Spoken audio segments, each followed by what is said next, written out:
Tecnología de Ethernet. Tema 4.1. Descripción general de Ethernet. Subtema 4.1.1. Estándares e implementación. La primera LAN, red de área local, fue la versión original del Ethernet. Robert Melford y sus colaboradores de Xerox la hicieron hace más de 30 años. El primer estándar de Ethernet fue publicado por DICS, Digital Equipment Corporation, Intel y Xerox. Los primeros productos publicados que se desarrollaron a partir del estándar fue en 1980. En 1985, el Comité de Estándares para Redes Metropolitanas y Locales de la IEEE publicó los estándares para las LAN. Estos estándares tienen la numeración 802. El estándar para el Ethernet es el 802.3. La IEEE buscaba la compatibilidad del modelo OSI con la ISO. Para ello, los estándares de la IEEE, el 802.3, debía cubrir las necesidades de la capa 1 y de la capa 2 del modelo OSI. Cabe recalcar que estas son la capa de enlace de datos y la capa física. Tema 4.1.2. Capa 1 y capa 2. Ethernet opera a través de dos capas del modelo OSI. El modelo ofrece una referencia sobre con qué puede relacionarse el Ethernet. Se implementa solo en la mitad inferior de la capa de enlace de datos, o capa control de acceso al medio, MAC, y la capa física. En la capa 1 contribuye o implica señales string de bits que se transportan en los medios, componentes físicos que se transmiten las señales a los medios y sus distintas topologías. La capa 1 contribuye a la comunicación entre dispositivos, pero tiene limitantes. La capa 2 se ocupa de estos limitantes, ya que la capa 1 contribuye a la compatibilidad de tecnología y comunicación con la computadora, y la MAC se ocupa de los componentes físicos que se utilizaron para la comunicación y transmisión de datos. Subtema 4.1.3. Control de enlace lógico. Conexión con las capas superiores. El Ethernet separa las funciones de la capa de enlace de datos en dos diferentes: el control de enlace lógico LLC y el control de acceso al medio MAC. Para el Ethernet, el estándar IEEE 802.2 describe las funciones del LLC y el estándar 802.3 las funciones de la MAC y de la capa física. El control de enlace lógico se encarga de la comunicación entre la capa superior y el software de red y del hardware. Este toma los datos del protocolo de red IPv4 y las agrega para ayudar al nodo destino. El LLC se implementa en el software, que depende del equipo físico, que se puede considerar como el controlador de interfaz de red, NIC, y esta a la vez interactúa con el hardware y la MAC. Subtema 4.1.4. MAC, envío de datos a través de los medios. El control de acceso por el medio MAC es la subcapa de la capa de enlace de datos. El hardware implementa la MAC y la tarjeta de interfaz de red. La MAC tiene dos responsabilidades principales: la encapsulación de datos y el control de acceso al medio. El encapsulamiento de datos proporciona tres funciones principales: delimitación de trama, direccionamiento y detección de errores. Este proceso incluye el armado de la trama antes de la transmisión y el análisis al momento de recibirla. Se forma una trama, la MAC agrega un encabezado y un tráiler en la capa 3. La utilización de trama facilita la transmisión de bits. El proceso de entramado ofrece delimitadores importantes que se utiliza a través de identificación de bits que componen un trama, así ofreciendo una sincronización entre nodos receptores y los que se envían. También posibilita el direccionamiento de la capa de enlace de datos. Cada encabezado agregado a la trama contiene una dirección física, permitiendo así el envío de nodos. La detección de errores contiene un tráiler con una comprobación cíclica de redundancia, CRC, de los contenidos de la trama. Una vez que recibe una trama, el CRC se crea para comprobar con el trama. Si los dos CRC coinciden, se dice que no hay errores. La MAC controla la colocación de tramas y retiros, la cual incluyen en el inicio de transmisión de tramas y la recuperación de fallos debido a colisiones. La topología lógica es de múltiple acceso, ya que se dice que todos los que están compartidos en una red reciben los medios. Bueno, ahora vamos a hablar sobre la descripción general de Ethernet. Eh, Primero vamos a hablar de los estándares e implementación de los estándares de la IEEE. Bueno, los Ethernet opera en dos capas inferiores del modelo OSI, que son la capa de enlace de datos y la capa física. El primer estándar de Ethernet quería que Ethernet fuera un estándar compartido, a partir del cual todos se podían beneficiar, de modo que se lanzó como un estándar abierto. En 1985, la IEEE publicó los estándares para las LAN, las redes de área local. Estos estándares comienzan con el número 802, seguidos de un punto. El estándar para Ethernet, en este caso es el 802.3. La IEEE quería asegurar que sus estándares fueran compatibles con los del modelo OSI. IEEE 802.3 debían cubrir las necesidades de la capa 1 del modelo OSI y de las porciones inferiores de la capa 2 también del modelo OSI. 4.1.2, la capa 1 y capa 2 del modelo OSI. Ethernet opera a través de dos capas del modelo OSI, como ya lo comentamos. El modelo OSI ofrece una referencia con el que pueden relacionarse Ethernet, pero en realidad solo se va a implementar en la mitad inferior de la capa de enlace de datos, que se conoce como subcapa control de acceso al medio, Media Access Control MAC, y la capa física. Bueno, ahora vamos a hablar sobre algunas limitaciones de cada capa, de la capa 1 y capa 2. En cuanto a la capa 1, tenemos que no se pueden comunicar con capas superiores, no pueden identificar algunos otros dispositivos, solo se reconoce streams de bits y no pueden determinar la fuente de la transmisión cuando transmiten múltiples dispositivos. En cuanto a las limitantes en la capa 2, cuando se conecta con las capas superiores mediante control de enlace lógico, LLC, utiliza esquemas de direccionamiento para identificar dispositivos, a diferencia del otro, utiliza tramas para organizar los bits en grupos, utiliza un control de acceso al medio, MAC, para identificar las fuentes de transmisión. Ahora hablaremos sobre el control de enlace lógico, la conexión con las capas superiores. Ethernet separa las funciones de la capa de enlace de datos en dos subcapas diferenciadas. La subcapa control de enlace lógico, LLC, que ya mencionamos anteriormente, y la subcapa de control de acceso al medio, MAC. El estándar IEEE 802.2, en este caso, describe las funciones de la subcapa LLC, y el estándar 802.3 va a hacer lo mismo con la subcapa MAC y de la capa física. 4.1.4 MAC, envío de datos a los medios. La subcapa MAC de Ethernet en sí va a tener dos responsabilidades, dos objetivos principales, que es el encapsulamiento de datos y el control de acceso al medio. En cuanto a la encapsulación de los datos, la encapsulación proporciona tres funciones, que son la delimitación de la trama, el direccionamiento y también la detección de errores en caso de haber. El proceso de encapsulación de datos incluye el armado de la trama antes de la transmisión y el análisis de la trama al momento de recibir una trama. El control acceso al medio, la subcapa MAC va a controlar la colocación de tramas en los medios, como ya lo hablamos, y el retiro de las tramas de los medios. Como su nombre lo indica, se encarga de administrar el control de acceso a dichos medios. Esto incluye el inicio de la transmisión de las tramas y la recuperación por algún fallo de transmisión debido a algunas colisiones que se puedan presentar. En cuanto a la topología lógica, la topología lógica subyacente de Ethernet en un bus de multiacceso significa que todos los nodos o todos los dispositivos conectados en ese segmento de la red comparten el medio. Esto significa además que todos los nodos de ese segmento reciben todas las tramas transmitidas por cualquier nodo de ese mismo segmento. Van a estar relacionados.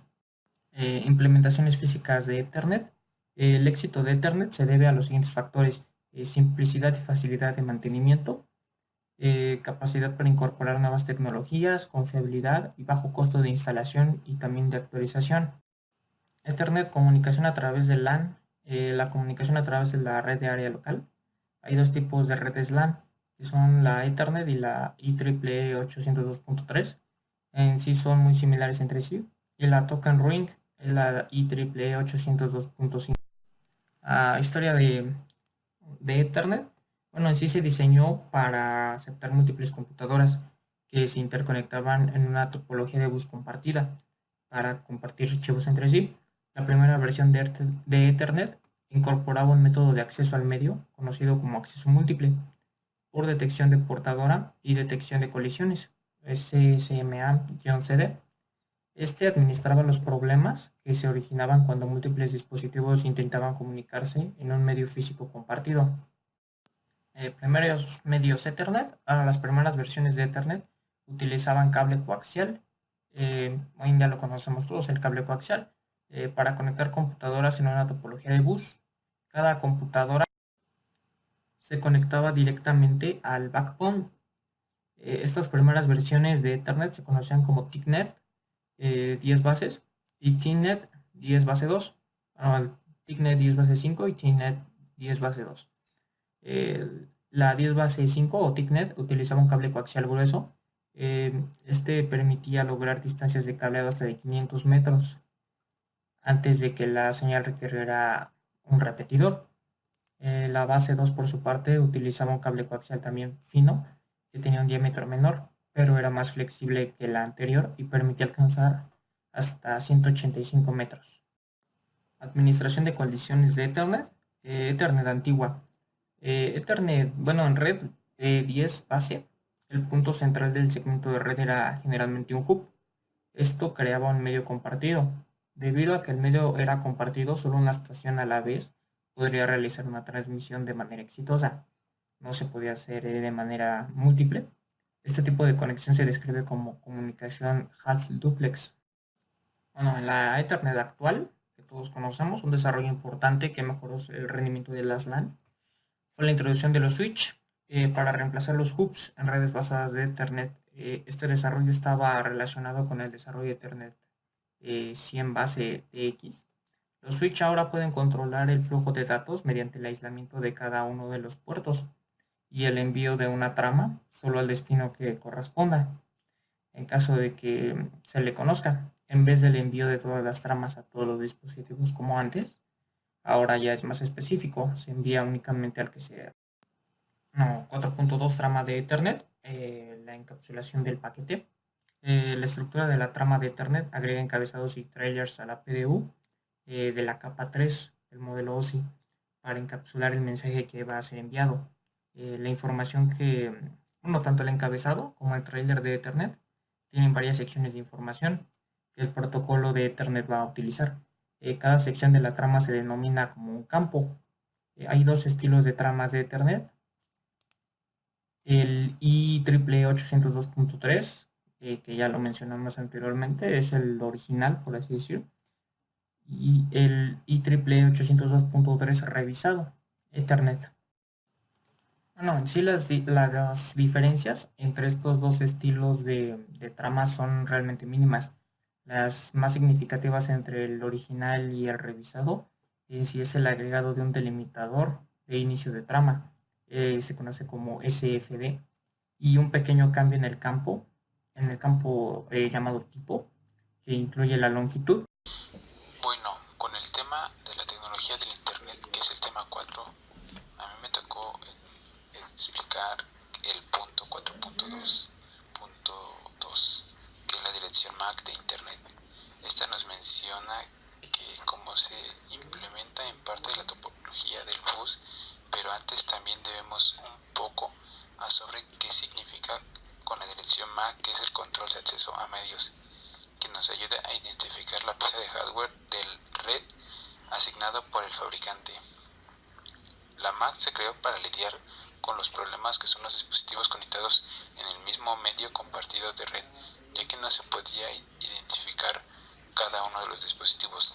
Para eso se pudo crear un identificador único, la cual era la MAC o el control de acceso medio. Las direcciones MAC de Internet consisten en un valor binario de 48 bits expresados como 12 dígitos hexadecimales. La estructura de las direcciones MAC están relacionadas directamente con las normas de la IEEE para garantizar direcciones únicas para cada dispositivo Ethernet, ya que los obliga a los proveedores de dispositivos a registrarse en la IEEE asignando un código de 3 bytes llamado Identificador Único Organizacional, que entre sus siglas es la OI. Los dispositivos de red son todos aquellos que se conectan de forma directa a un segmento de red. Estos dispositivos están clasificados en dos grandes grupos. El primero son los dispositivos de usuario final, entre los cuales destacan las computadoras, impresoras, teléfonos, entre otros. 4.2.3, que es la numeración hexadecimal y los direccionamientos. Algunas de las bases de numeración que debemos saber son los sistemas de numeración decimal, que es un sistema de base 10, el binario es un sistema de base de 2 y el sistema hexadecimal es un sistema de base 16. El sistema de numeración de base 16, que en ese caso es el tema, son de los números 0 a 9, las letras son del A a la F. La comprobación de los bytes son un conjunto de 8 bits que hacen un byte. También en la visualización de las MAC, una herramienta útil para visualizar las direcciones de nuestra computadora es poner ipconfig-a en el gráfico para poder observar su dirección física. El siguiente tema es el punto 4.2.4, que es la otra capa de direccionamiento. Esta nos dice que la primera capa es la de enlace de datos. Esta es la capa 2 y está utilizada para transportar la trama a través de los medios locales que están asociados a un dispositivo en particular, independientemente de su ubicación o de la red a lo que se esté conectado. La siguiente capa es la tercera, que nos permite el envío de paquetes a su destino, ya que estas son en la red, a comparación de las otras que era la red LAN. Esta es una red WAN, que es la red de área amplia, que se puede conectar entre routers. El tema 4.2.5 de control de acceso al medio nos dice que todos pueden tener acceso garantizado, pero no tienen ninguna prioridad al medio, sino más de dos señales que envían una señal. Estas colisionan y debe recuperarse para que puedan continuar la comunicación, ya que debe de hacer una a la vez. Debido a que todas las computadoras que utilizan Ethernet envían sus mensajes en el mismo medio, se utiliza un esquema de coordinación distribuida, que es la CSMA, para detectar la actividad eléctrica en el cable. Entonces, un dispositivo puede determinar cuándo puede transmitir. Entre ese punto nos dice lo que es la SCMA-CD de los procesos. Entre esas está la detección de portada, que todos los dispositivos de red que tienen mensajes para enviar deben escuchar antes de transmitir. Si un dispositivo detecta una señal de otro dispositivo, esperará durante un periodo específico antes de intentar transmitir. El multiproceso o multiacceso puede ver que si dos dispositivos no detectan las señales entre ellos, estos pueden comenzar a transmitir. La detección de colisiones es el método utilizado para detectar si dos objetos han colisionado. La detección puede ser por área. La señal de congestión y postergación aleatoria envían una señal de congestión. Esta señal interfiere y se utiliza para notificar a los demás dispositivos sobre una colisión, de manera que estos invocarán un algoritmo de postergación.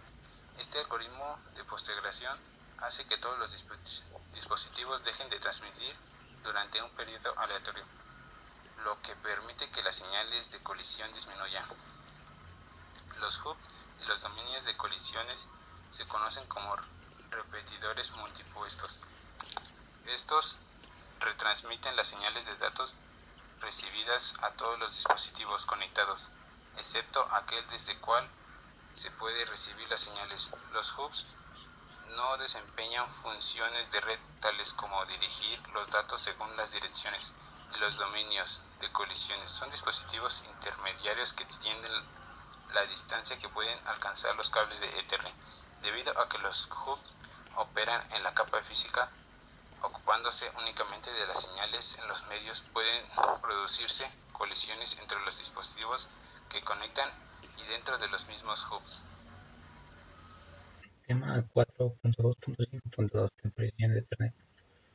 Las implementaciones más rápidas de la capa física de Ethernet introducen complejidades en la administración de colisiones, ya que por eso veremos lo que son los siguientes puntos, que es latencia, temporización y sincronización, tiempo de bit e intervalo de tiempo.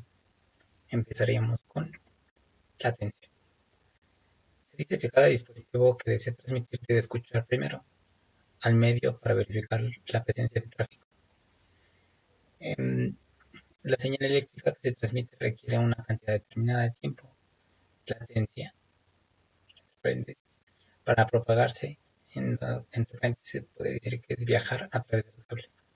Aquí tenemos un poquito de lo que es un ejemplo de la imagen que dice que una trama de Ethernet lleva un tiempo, en el cual está representado con la flechita y el reloj, trasladarse desde un dispositivo emisor hasta el receptor. Cada dispositivo intermediario contribuye a la latencia general de todo. Temporización y sincronización. En modo half duplex, si no se produce una colisión, el dispositivo emisor transmitirá 64 bits de información de sincronización de temporización, lo que se conoce como el preámbulo. Tenemos dos puntos, lo que es que la Ethernet con velocidad de transmisión throughput de 10 megabits por segundo y menos es asincrónica. Las implementaciones de Ethernet con velocidades de transición throughput de 100 megabits por segundo y más son asincrónicas. Aquí tenemos un poquito de ejemplo de lo que es los nombres de los campos, que empieza desde la A hasta el C, y donde va a empezar lo que es la transmisión de 10 megabits por segundo, que es la sincrónica, donde empieza en el campo A, que es inicio de trama. Ya lo que es las sincrónicas o síncronas, empezaría un poquito más en tamaños más complejos, que son campo de datos, campos CSS. Y bueno, en el campo de inicio de trama, el Ethernet de 10 megabits por segundo es la más lenta. Usa los primeros 64 bits del preámbulo de la trama para sincronizar el receptor. Y así sucesivamente va con los demás. Tiempo de bit. Para cada velocidad de medios diferentes se requiere un periodo de tiempo determinado para que un bit pueda colocarse y detectar el medio. Se dice que en Ethernet de 10 megabits por segundo, un bit en la capa MAC requiere 10 megabits de 100 nanosegundos. En sus siglas es NS, para ser transmitido a 100 megabits por segundo. Ese mismo bit requiere de 10 nanosegundos para ser transmitido otra vez. Y a 100 megabits por segundo solo requiere un nanosegundo para transmitir un bit. Intervalo de tiempo. Aquí es lo que en Ethernet, lo que es el hub duplex, donde los datos solo pueden viajar en una dirección a la vez. El intervalo de tiempo se convierte en un parámetro. Un parámetro quiere decir que estamos en un rango, por así decirlo, importante para determinar cuántos dispositivos pueden compartir esa red. En este parámetro se va a verificar lo que es el compartimiento de la red. El intervalo es importante ya que las siguientes razones son que el intervalo de tiempo de 512 bits establece el tamaño mínimo de una trama de Ethernet en 64 bytes. El intervalo de tiempo determina un límite para el tamaño máximo de los segundos de una red. Ya que, ¿por qué esto? Porque los dispositivos detectan la colisión demasiado tarde durante la transmisión de tramas y sería manejada automáticamente mediante el CSMA diagonal CD. 4.2.5.3 Espacio entre tramas y postergación. Aquí veremos lo que son 3 puntos, que es espacio entre tramas, señal de congestión y temporización de postergación. Bueno, aquí como tenemos espacio entre tramas. Se dice que los estándares de Ethernet requieren un espacio mínimo entre dos tramas que no hayan sufrido una colisión. Una vez enviada la trama, los dispositivos de una red Ethernet de 10 megabits por segundo deben esperar un mínimo de 96 tiempos de bit, 9,6 microsegundos, antes de que cualquier dispositivo pueda transmitir la siguiente trama y así sucesivamente. Tenemos un poquito el ejemplo aquí en la separación entre tramas de Ethernet, como se puede apreciar en la imagen, donde dice que tenemos las diferentes columnas en donde están las velocidades, que es 10 megabits por segundo, 100 megabits por segundo, gigabit por segundo y 10 gigabytes por segundo, en donde en todos hace el 96 tiempo de bit. Es el mismo tiempo, eso no cambia. Ya nada más cambia lo que es el tiempo necesario, que es tanto en 0,00,96 nanosegundos o 0,96 nanosegundos o microsegundos, perdón. A todo esto, los retrasos de sincronización entre dispositivos pueden ocasionar la pérdida de algunos de los bits del preámbulo de la trama. Señal de congestión. La Ethernet permite que los dispositivos compitan para que así en el tiempo se vaya haciendo la transmisión. Tan pronto como se detecta la colisión, los dispositivos transmisores envían una señal de congestión de 32 bits, que es lo que la impone. Es importante que la señal de congestión no se detecte como una trama válida, ya que de lo contrario podría identificarse la colisión. No podría identificarse la colisión, perdón. Aquí tenemos un poquito el ejemplo en la imagen, donde dice que las estaciones que detectan una colisión envían una señal de embotellamiento. ¿Qué quiere decir esto? Que por cada estación o detención donde se encuentra esto, va a surgir ese embotellamiento y lo va a encapsular en un tiempo determinado, en el cual durante ese tiempo va a estar lo que es el embotellamiento. Aquí tenemos un poquito más claro lo que es la detención portadora, en donde va a estar la primera línea de los ordenadores, que es donde va a estar la colisión. En el segundo empieza lo que es el acceso múltiple, que empieza a desglosar. Y en la tercera ya empieza lo que es la fase de la colisión, que es donde lo está detectando. En la siguiente fase empieza la detención de colisiones, donde empieza a embotellar cada ordenador para ver dónde está la colisión. Bueno, a continuación pasaría lo que es la temporización de postergación. Una vez producida la colisión y que todos los dispositivos permitan que el cable quede inactivo, cada uno espera que se cumpla el espacio completo entre tramas. ¿Qué quiere decir esto? Que la colisión debe esperar un periodo adicional y cada vez potencialmente mayor, dependiendo, antes de intentar la retransmisión de la trama que sufrió la colisión. Ojo, como pueden darse casos que en ciertos tramas, la congestión en los medios provoca que la capa MAC no pueda enviar la trama después de 16 intentos, y eso ocasiona que abandone el intento y genere el error de la capa de red. Aquí tenemos un poquito el ejemplo de lo que es la temporización de postergación, donde cada ordenador, como antes mencionado, están embotelladas para para que puedas hacer el dispositivo de cuyas transmisiones sufrieron la colisión y así poder esperar deben esperar el periodo adicional. Una vez que se recibe una señal de embotellamiento, todas las estaciones dejan de transmitir por obvia razón para que este embotellamiento encapsule lo que es la colisión. Ya que puede tener un periodo de tiempo aleatorio o establecido por el temporizador de la postergación antes de intentar enviar otra trama.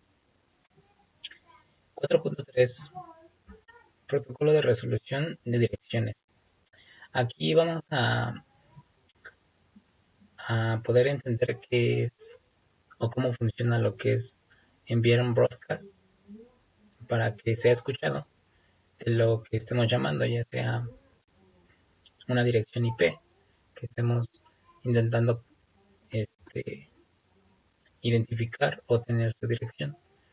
Bueno, aquí se podría decir que el protocolo de resolución de direcciones, entre siglas de inglés, se dice que es la Address Resolution Protocol, ya que es un protocolo de comunicaciones de la capa de enlace responsable de encontrar la dirección de hardware Ethernet MAC. Pero cada MAC, como recuerdan, cada dirección MAC tiene una dirección IP. El RP se utiliza con 4 casos referentes a la comunicación entre dos hosts. ¿Qué quiere decir esto? Que cuando dos hosts están en la misma red y uno quiere enviar un paquete a otro. El otro punto sería que cuando dos hosts están sobre redes diferentes y deben usar un gateway o router para alcanzar otro host, quiere decir que están en diferentes redes o subredes. Cuando un router necesita enviar un paquete a un host a través de otro router. O en dado caso que cuando un router necesita enviar un paquete a un host de la misma red. La función de todo esto que es cuando una máquina desea ponerse en contacto con otra y se conoce su dirección IP. Entonces, para ello necesita un mecanismo dinámico que permite conocer su dirección física. Digamos que un ejemplo fácil, básico o fácil de entender sería enviar un mensaje a tal persona. Pongamos por ejemplo Pedro. Si Pedro sabemos que vive en una zona, pero no sabemos bien cuál es su dirección en donde vive. Entonces lo que hace este mecanismo dinámico o el RP envía una petición. En dado caso, en la vida real, enviaría un mensaje a toda la comunidad que vive ahí y ya una vez la detecte él, dice, ah, no, pues sí, soy yo. Y de ese mismo momento el protocolo establece que tiene que ser contestada a la petición si ésta lleva su dirección IP. En dado caso, como este lleva su mismo nombre, con todos los parámetros que se desean, pues este debe de responder. El software de comunicaciones debe mantener una cache. ¿Qué quiere decir esto? Que las IP direcciones físicas de deben estar registradas en una tabla, ya que en este modo la siguiente vez que se haya una transmisión o se vaya a hacer una transmisión, ya se conoce la dirección física. Los objetivos del protocolo ARP tienen un papel clave entre los protocolos de la capa Internet relacionados con el protocolo TCP y IP, ya que permite que se conozcan las direcciones físicas de una tarjeta de interfaz de red correspondiente a una dirección IP. Por eso se llama protocolo de resolución de direcciones, ya que cada equipo conectado a la red tiene un número de identificación de 48 bits, pero a su vez es un número único, ya que es establecido en la fábrica del monumento de fabricación de la tarjeta, o sea que no se puede cambiar. En dado caso, los que se pueden cambiar son las IP dinámicas, IP lógicas, que son las que proporcionan la misma red, por así decirlo, y esas mismas tienen que ir cambiando supuestamente. RP Proxy. Hay ocasiones en las que un host puede enviar una solicitud de RP con el objeto de mapear una dirección IPv4 fuera del alcance de la red local. Quiere decir esto que hay en algunos casos los dispositivos que solicitan el ARP, como antes mencionado, que son para las direcciones IPv4, el que no se encuentren en la red local en vez de solicitar la dirección MAC asociada a la dirección IPv4 del gateway. Bueno, pasamos a lo que es la eliminación de mapeos de direcciones. Aquí encontramos lo que es los comandos que se pueden utilizar para eliminar manualmente todas o algunas de las entradas de la tabla RP, lo que les había mencionado, que son las caches de las IP, o más bien de las direcciones MAC que pertenecen a la IP. Después de eliminar una entrada, el proceso para que ello pueda enviar una solicitud de RP y recibir una respuesta ARP. debe ocurrir nuevamente para ingresar el mapa en la tabla ARP. O sea, se vuelve a hacer el broadcast para que se pueda enviar. Ojo, el broadcast siempre se lo va a enviar a todas las máquinas que estén conectadas y que estén siendo bueno, en donde se esté buscando la IP.